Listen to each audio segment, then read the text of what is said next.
की बात होगी तो उसकी इज्जत के लिए लोग सोच रहा है बेटी पढ़ाओ ये लोग कहता है, एक लोग का नहीं कर। वेनेजुएला और अमेरिका ने कब्जा कैसे किया? क्या वेनेजुएला छोटा देश है?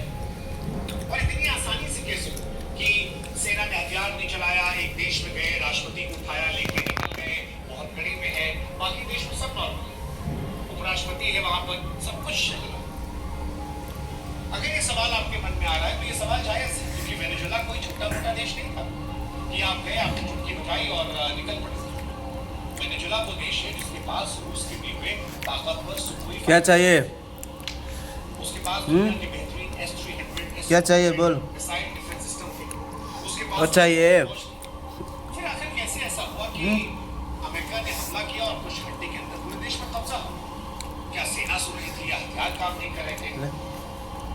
अगर ये सवाल आपके मन में आया है तो इसका जवाब मिसाइल तोप में नहीं है, इसका सवाल घर के गद्दारों से। हाँ, डोनाल्ड ट्रंप और अमेरिका की खुफिया एजेंसी CIA ने 2026 में वही किया है तो आज से 250 साल पहले हिंदुस्तान में। आपको याद होगा जब अंग्रेज भारत में आए तो उन्होंने ताकत से नहीं जीता था। रॉबर्ट क्लाइव ने नवाब सिराजुद्दौला के सेनापति मीर जाफर को खरीदा। उस वक्त लड़ाई के मैदान में तोपें थी लेकिन वो चलाई नहीं। नवाब साहब को लगता था कि सेना साथ है, पसीना भी चुकी। एग्जैक्टली वही यहाँ पर किया। अमेरिका ने 3 स्टेप उठाए। पहला, नेता जो तक अमेरिका को गालियां दे रहे थे, अमेरिका ने डॉलर की घंटियां उन्हें दिखाई और रातों रात उनकी देशभक्ति भी की। दूसरा, जनरल का सौदा, बड़े बड़े आर्मी ऑफिसर्स और जनरलों की वफादारी खरीदी।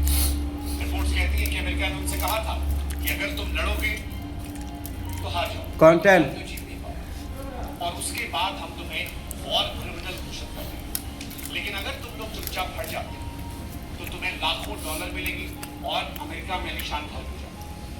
वो विज्ञ वर्दी सम्मान मुल्क की और रिश्ते। तीसरा, सांसदों, कई सांसदों को वहां टारगेट किया गया और कहा गया कि अगली सरकार